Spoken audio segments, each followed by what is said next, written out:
Il y a 30 ans, le Canada ne tenait qu'à un fil. Les Québécois se prononçaient sur leur indépendance politique. Le résultat, on s'en rappelle, une victoire du non à l'arraché. Mais comment cette campagne référendaire a-t-elle été vécue de l'intérieur?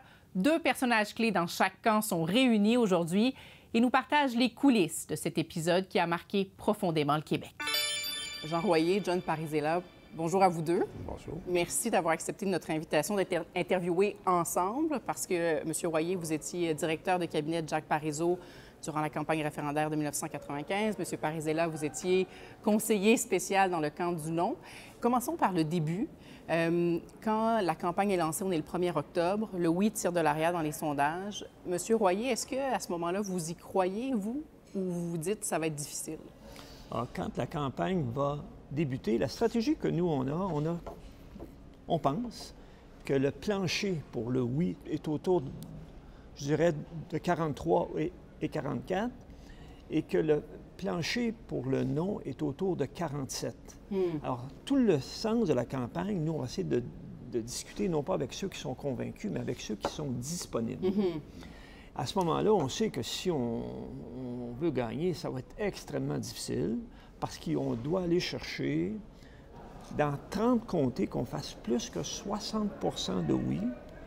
Alors, on sait que ça va être difficile. Mais vous croyez que c'est possible? Oui, absolument.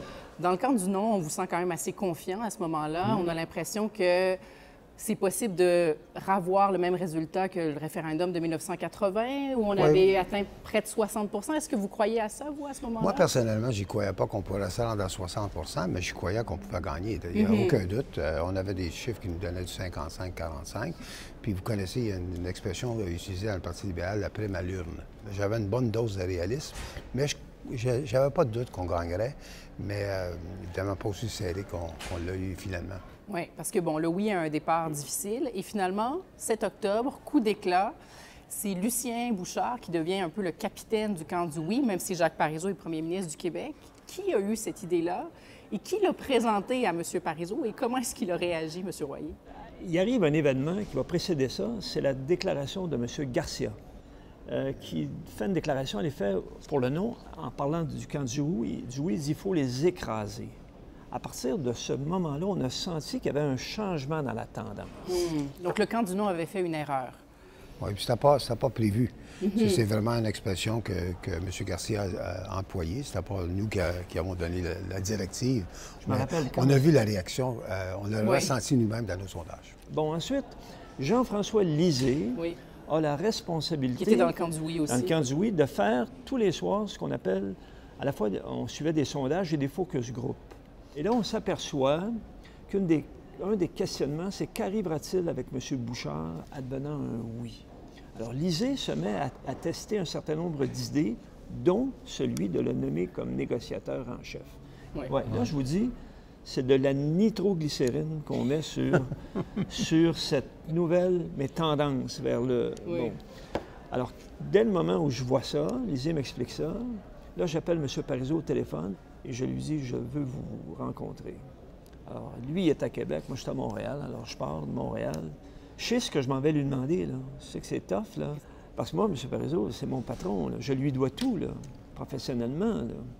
Alors, vous dire, Québec-Montréal, c'est long, mais c'est court, là. Alors, quand j'arrive à la résidence de M. Parizeau, je monte avec lui à son bureau au 2e, puis je lui présente. Je présente le scénario, les chiffres, etc. Bon. Et M. Parizeau, des fois, quand il réfléchit, il y a un silence qui s'installe. Ça dure une minute. Puis là, il me dit, comme il m'a dit sur plusieurs autres dossiers, « Quelle est votre alternative, M. Royer? » Je lui ai répondu, « Monsieur, je n'en ai pas. » Là, il me dit, « M. Royer, j'ai combien de temps? » Je lui ai dit, « Monsieur, nous n'en avons pas. » Puis là, il s'est levé comme dans un geste, mais d'autorité. J'étais assis, puis il m'a dit, « Faites ce que vous avez à faire, M. Royer. » C'est comme ça que ça s'est passé. Et comment est-ce que vous vous êtes adapté au camp du non? Parce que quand M. Bouchard arrive, on voit les chiffres du camp du oui qui commencent à monter. Définitivement. C'était un coup d'éclat. Ça a eu un impact. M. Bouchard, il ne faut pas oublier, M. Bouchard avait quand même gagné l'opposition officielle. Donc, il était le chef de l'opposition. En plus de ça, il y avait eu une épreuve très difficile au niveau de sa propre santé. Donc, c'était clair que ça avait tous les ingrédients d'un coup d'éclat.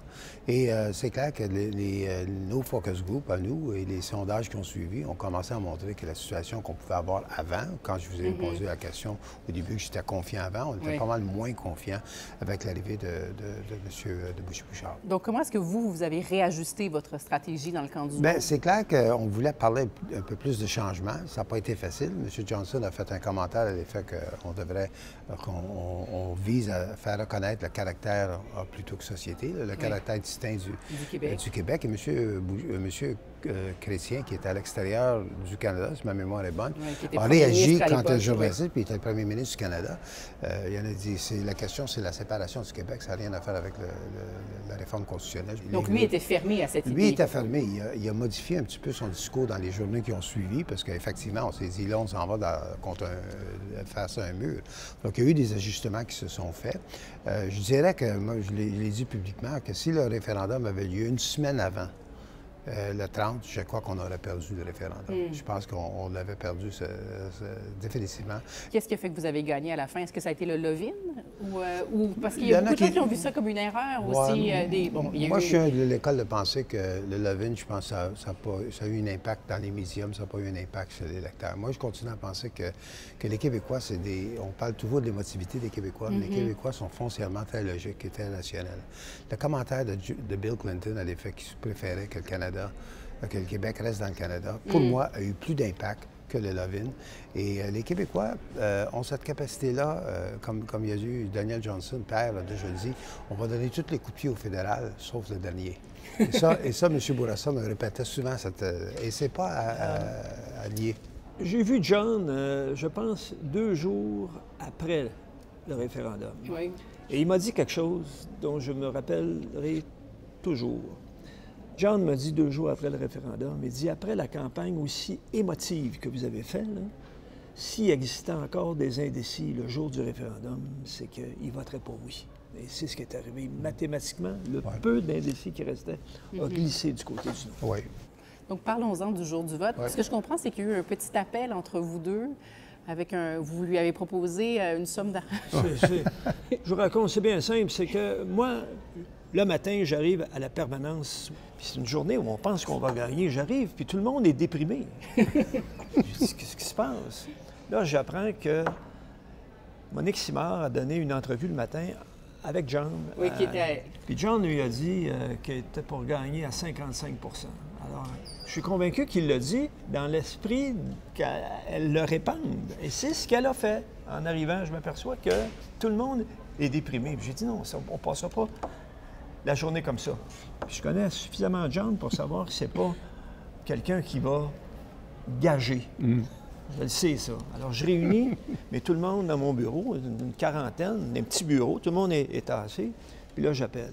Je dis, bonjour, John, ça va bien? Oui, bon. Je dis, t'as dit à Monique Simard qu'on était pour gagner? Je dis, je te gage 25 000 $ qu'on va gagner. Je n'ai pas la première scène de ça. Je sais que lui non plus. Le risque n'est pas grand. Là, John, il dit, non, raccroche. Je dis, vous avez compris? Retournez dans vos stalls puis faites votre journée. Mais vous, est-ce que vous pensiez que le non allait l'emporter le jour du vote, là? Oui, je le savais. Puis effectivement, j'ai une formation plutôt chrétienne dans mon passé qui ne me permettrait pas de dire je vais gager, surtout quand ce n'est pas mon argent. Donc, j'ai répondu quasiment comme un innocent dans cette affaire-là. Puis évidemment, je ne savais pas que ça va inspirer le monde dans le comité du oui. Non, moi, je pense que oui. J'avais parlé à notre sondeur. Il me dit on gagne. OK. J'ai dit combien? Moi, je pensais qu'il me dirait 55 ou 53 ou ça. Il dit 51, 49. Là, c'était un peu énervant. Et vous, les chiffres que vous aviez, c'était quoi? Nous, on pensait gagner à 51. Et à partir de quel moment dans la soirée, surtout dans le camp du oui, vous avez réalisé que ça ne passerait pas? Au début de la soirée, dans la loge où on est, là, on est 5. M. Parizeau, qui marche de long en large. Là. Et moi, je suis assis, puis là, le téléphone se met à sonner. J'ai ma règle à logarithme, là, puis je fais... Vous faites vos petits calculs, là. Je fais mes calculs. Puis au début, M. Parizeau, qui voit bien, là, alors il me dit, et puis, M. Royer, je dis, ça va. Et là, à un moment donné, quand il commençait là, je reçois d'une vingtaine de comtés. Là, je vois qu'ils auraient dû faire davantage que les résultats qui m'arrivaient. À la télévision, le oui est en avance. Puis là, j'ai la certitude qu'on va perdre. Alors, je dis à M. Parizeau, il va nous en manquer. Comment est-ce qu'il réagit? Bien, premièrement, il ne m'a pas cru, là, sur le coup, là. Parce que ça fait 15 minutes, là, où il est. Il n'a jamais été aussi près de son projet que là.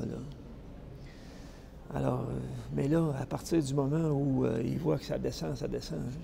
Mais j'étais sûr de mon affaire quand j'ai dit, il va nous en manquer. Et là, donc, il prononce ce fameux discours. On a perdu, entre autres, à cause de l'argent et des votes ethniques. C'était pas ce qui était écrit sur sa feuille. C'est pas ce qu'il devait lire. En fait, c'est pas ce qui avait été préparé pour lui. Non, mais ce qui s'est produit, c'est que M. Parizeau il y avait une forme de colère qui était dirigée contre lui. C'est comme s'il se tenait lui-même responsable de ne pas avoir gagné. Moi, je le connaissais assez que je croyais que cette colère-là était passée au moment où il était pour aller faire son discours. Alors, Jean-François Lisée, il a rédigé en très peu de temps un discours qui était directement sur le résultat, là, en disant que finalement, on avait progressé. Puis bon. M. Parizeau l'a lu, il l'a mis dans ses poches, puis a décidé de faire le discours là, et qu'il a fait. Et vous n'étiez plus là, vous étiez parti? J'aurais dû être avec lui. Peut-être que ça n'aurait rien changé, mais au moins aujourd'hui, je n'aurais pas ce sentiment-là de ne pas l'avoir accompagné comme j'aurais dû le faire. Et dans le camp du non, comment c'est l'ambiance quand vous réalisez que vous allez l'emporter, mais que ça va être très serré, là? Bien, je pense que c'était pas tellement la marge qui comptait, c'est de gagner. Oui. Donc, gagner, c'était déjà qu'on se sentait déjà un peu libéré de tout ce qui s'annonçait. Donc, il y avait certaines joies. En fait, on est 30 ans plus tard et il y a cette possibilité d'un troisième référendum parce que le PQ est en avance dans les sondages et le chef, Paul Saint-Pierre Plamondon, a dit que s'il l'emportait, il voulait avoir un référendum dans son premier mandat. Est-ce que vous y croyez, vous? Prenons l'hypothèse où le Parti québécois est élu et que M. Plamondon décidait de tenir un référendum. Ceux qui seront appelés à se prononcer, je vais les diviser en deux groupes. Le premier groupe, c'est ceux qui ont déjà participé au référendum, c'est ceux qui auraient 50 ans et plus. Si aujourd'hui, on prend ceux qui ont 50 ans et plus, bien, il y a une majorité de ces gens-là qui ont déjà voté oui. Puis ceux qui ont 50 ans et moins, c'est du monde, là. Et eux, ils n'ont jamais été appelés à se prononcer. Alors, c'est un contexte qui est complètement différent. Complètement différent.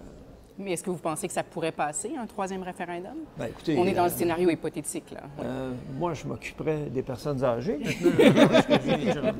Vous, est-ce que vous seriez de nouveau conseiller du non? Non. Comme on dit, j'ai fait mon temps. C'est le temps de passer, de savoir quitter la table quand l'amour est desservi, comme Aznavour disait si bien. Mais non, moi, je pense que le contexte est différent en ce moment. Tantôt, je vous ai dit que Clinton a eu plus d'impact pour rassurer les Québécois qui vacillaient entre le oui et le non. Là, on a M. Trump. Mais je ne suis pas une personne qui va faire des prédictions à ce stade-ci. Vous, M. Royer, est-ce que vous pensez que les Québécois ont soif d'un nouveau référendum? Je ne sais pas si les Québécois ont soif, mais ce que je vérifie à l'heure actuelle, c'est que les jeunes ont l'air, eux, avoir une soif de discuter de ce projet-là. Alors ça semble, pour ceux qui souhaitent que le Québec devienne un jour un pays, c'est encourageant. Mais je voulais juste lui rappeler que quand le mouvement a pris naissance, c'était des jeunes aussi. Ça a toujours été des jeunes. Les jeunes, c'est le rêve. Mais je pense qu'encore que la population n'a pas une soif pour un référendum. Est-ce qu'ils choisissent un gouvernement qui va leur amener un référendum? Puis ça, c'est possible aussi. N'oublions pas, John, une chose cependant, c'est que ça n'est jamais arrivé que les Québécois eurent souhaité un référendum. En 1995, ils ne le souhaitaient pas, le référendum. Mais dire qu'il n'y a pas une appétit, c'est vrai, mais elle n'a jamais été exprimée de façon majoritaire. Ouais. La suite des choses sera en tout cas à surveiller. Merci beaucoup, messieurs, d'avoir partagé vos souvenirs avec nous. Très apprécié. Merci beaucoup.